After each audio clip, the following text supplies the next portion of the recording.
바리새인들과 또 서기관 중 몇이 예루살렘에서 와서 예수께 모여들었다가 그의 제자 중 몇 사람이 부정한 손, 곧 씻지 아니한 손으로 떡 먹는 것을 보았더라. 바리새인들과 모든 유대인들은 장로들의 전통을 지키어 손을 잘 씻지 않고서는 음식을 먹지 아니하며 또 시장에서 돌아와서도 물을 뿌리지 않고서는 먹지 아니하며 그 외에도 여러 가지를 지키어 오는 것이 있으니 잔과 주발과 놋그릇을 씻음이로라. 이에 바리새인들과 서기관들이 예수께 묻되 어찌하여 당신의 제자들은 장로들의 전통을 준행하지 아니하고 부정한 손으로 떡을 먹나이까? 이사야가 너희 외식하는 자에 대하여 잘 예언하였도다. 기록하였으되 이 백성이 입술로는 나를 공경하되 마음은 내게서 멀도다. 사람의 계명으로 교훈을 삼아 가르치니 나를 헛되이 경배하는도다 하였느니라. 너희가 하나님의 계명은 버리고 사람의 전통을 지키느니라. 너희가 너희 전통을 지키려고 하나님의 계명을 잘 저버리는도다. 모세는 네 부모를 공경하라 하고 또 아버지나 어머니를 모욕하는 자는 죽임을 당하리라 하였거늘 너희는 이르되 사람이 아버지에게나 어머니에게나 말하기를 내가 드려 유익하게 할 것이 고르반 곧 하나님께 드림이 되었다고 하기만 하면 그만이라 하고 자기 아버지나 어머니에게 다시 아무것도 하여 드리기를 허락하지 아니하여 너희가 전한 전통으로 하나님의 말씀을 폐하며 또 이 같은 일을 많이 행하느니라. 할렐루야. 오늘도 말씀을 삼아 나오신 우리 모든 성도님들을 축복합니다. 오늘도 말씀을 통하여서 역사하실 성령 하나님을 기대합니다. 오늘 본문을 함께 살펴보면 먼저 본문의 등장인물을 바르게 이해하는 것이 중요합니다. 1절에 보니까 바리새인들과 또 서기관 중 몇이 예루살렘에서 와서 예수께 모여들었다가 라고 오늘의 본문의 이야기는 시작됩니다. 바리새인과 서기관은 예루살렘과 지방 출신이 나뉘어집니다. 그런데 오늘 본문에 등장했던 자들은 어떤 자들이었습니까? 문화와 종교의 중심지인 예루살렘에서 온 유대 전체를 대표하는 자들이었습니다. 여러분, 이것이 무엇을 의미할까요? 힘이 있던 자들이었습니다. 권력의 중심에 있던 자들이었습니다. 그런 그들이 예수님께 찾아온 것이죠. 그리고 나서 오늘 재밌는 한 가지 사건이 벌어지는데요. 2절에 보니 제자 중 몇 사람이 부정한 손, 곧 씻지 아니한 손으로 떡 먹는 것을 보았더라 라고 그리 중요해 보이지 않는 내용을 본문은 언급합니다. 여러분, 손을 씻지 않는 것이 무슨 문제였을까요? 당시에도 감염법을 예방하기 위해서 손을 씻는 것을 강조했던 것일까요? 그렇지 않습니다. 당시 포로기한 시대 이후에 유대주의자들에 의해서 만들어진 규정이 하나 있었는데요. 그것은 식사 전에 손을 씻는 식사 규례가 있었던 것입니다. 그래서 이것은 단순히 위생적인 더러움을 예방하기 위한 것이 아니라 종교적인 의미로서 우리는 하나님 앞에서 구별된 자들이라는 의식을 갖기 위해서 만든 것이었습니다.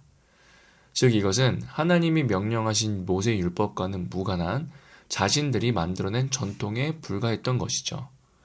이뿐만이 아니라 4절에 보니까 물을 뿌리지 않고서는 먹지 않았다라고 또 이야기를 합니다. 물을 뿌린다는 것도 마찬가지로 단순히 위생적인 것을 이야기하는 것이 아니라 거룩하고 정결한 종교적 의식으로서 종교 지도자들에 의해서 이후에 만들어진 규정이었던 것이죠. 그런 그들 앞에서 부정한 손으로 음식을 먹는 제자들의 모습이 문제가 되었던 것입니다. 그래서 5절에 보니까 바리새인과 서기관들이 예수님께 묻고 합법적으로 따지기 시작합니다. 당신의 제자들은 장로들의 전통을 준행하지 않고 부정한 손으로 왜 떡을 먹느냐라고 항의를 한 것이죠. 꽤나 권력이 있고 권위 있는 사람들의 이 말에 많은 사람들은 주목을 했을 겁니다. 그리고 뭔가 올 것이 왔다라는 것을 감지하고 모두가 예수님이 어떤 말씀을 하실지 주목하며 지켜보았을 것입니다. 그때 예수님께서는 이사야의 말씀을 예언하시면서 이렇게 말씀하십니다. 6절에 보니 너희 외식하는 자에 대하여 잘 예언하였도다. 이 백성이 입술로는 나를 공경하되 마음은 내게서 멀도다. 7절이요. 사람의 계명으로 교훈을 삼아 가르치니 나를 헛되이 경배하는 도다. 라고 예수님은 분명히 말씀하셨습니다. 이것은요, 너무나 충격적이고 파격적인 두렵고 엄중한 예수님의 책망이었던 것이죠. 오늘 본문은 어떻게 보면 아주 단순하고 평범한 이 에피소드를 통하여서 말하고자 하는 바가 무엇이었을까요? 바로 예수님께서는 하나님 앞에서의 경건은 사람의 행위가 아닌 마음에서부터 비롯되는 것임을 분명하게 오늘 말씀해 주시는 것입니다. 장로들이 만들어낸 사람의 전통은 결코 사람을 거룩해 하는 것이 아니었습니다. 부정한 마음을 품은 채로 손을 깨끗하게 씻는다고 하여서 물을 뿌린다고 하여서 거룩해지는 것이 아니라는 것을 예수님은 분명하게 말씀해 주신 것이죠. 그러니까 이게 무슨 말일까요? 하나님을 향한 진정한 마음을 잃어버린 채 손을 씻고 물을 뿌리면 자신들은 경건하다고 착각을 한 것입니다. 사람이 거룩해지는 것은 행위가 아니라 마음에서부터 비롯되는 것임에도 불구하고요. 칼빈은 기독교 강요에서 이렇게 경건이라는 것을 정의합니다. 경건이란 하나님에 대한 경외와 하나님을 향한 사랑이다 라고 정의합니다. 여러분, 그가 왜 경건이란 기도하는 것이다, 전도하는 것이다 라고 정의하지 않고 왜 하나님을 향한 사랑이며 경외라고 마음의 문제를 이야기했을까요? 바로 기독교의 경건, 예수님께서 말씀하신 경건은 언제나 행위가 아닌 마음이 핵심이기 때문입니다. 여러분, 그렇다고 오해하지 말으셔야 될 것은 우리의 행위가 중요하지 않다라는 이야기가 아닙니다. 행위는 너무나 중요하죠. 그러나 그보다 더 본질적인 것은 그 행위를 만들어내는 사람의 마음이라는 것입니다. 기도를 하지만 나의 정욕을 위한 기도를 한다면 그것은 경건하지 못한 것입니다. 성경을 읽지만 만약 성경을 나의 욕망을 이루기 위하여서 읽는다면 그것 또한 경건하지 못한 것입니다.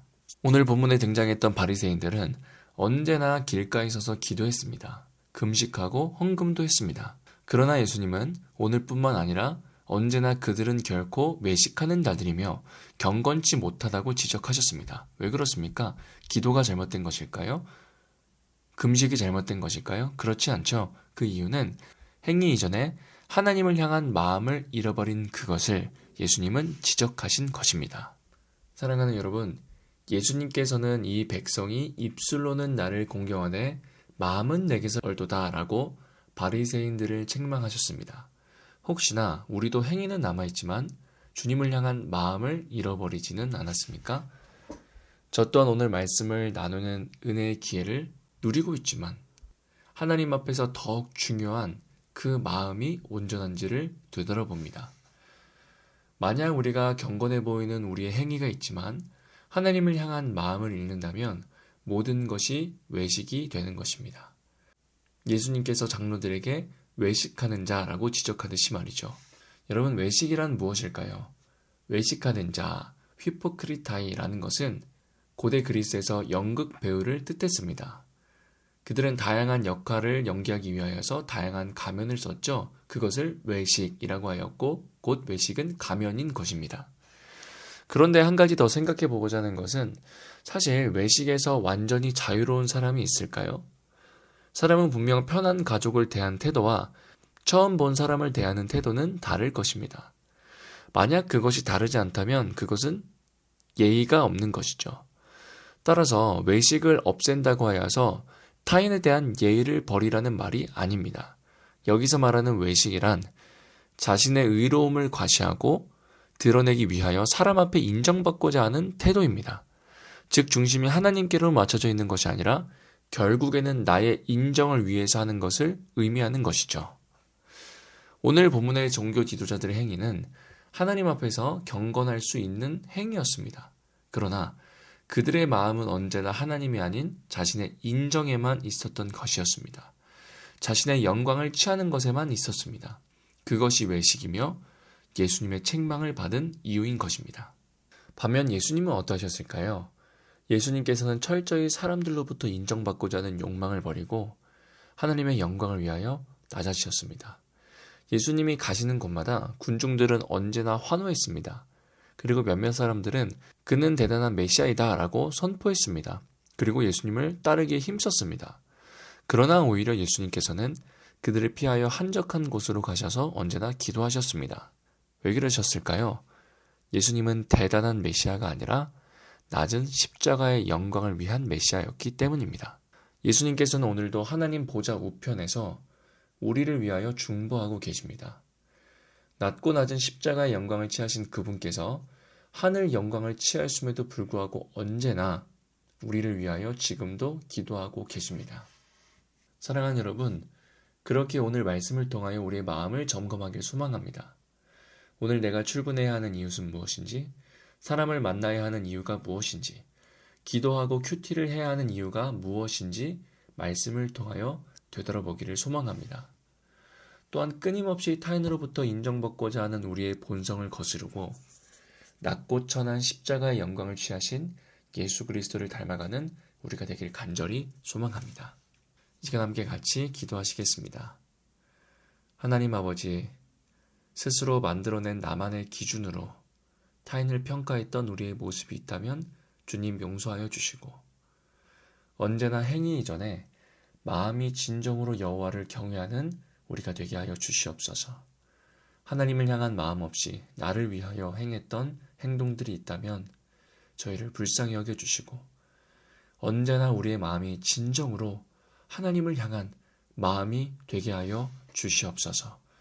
그리하여 하나님보다 사람들에게 인정받기 위해 행했던 외식을 버리고 진정으로 여호와 하나님의 인정을 사모하며 나아가는 우리가 되게 하여 주시옵소서.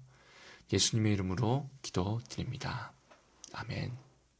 이 시간 말씀을 붙들고, 그리고 오늘은 특별히 교회를 위하여서 함께 우리 마음을 다하여서 하나님 앞에 기도하는 시간을 갖도록 하겠습니다. 기도하시겠습니다.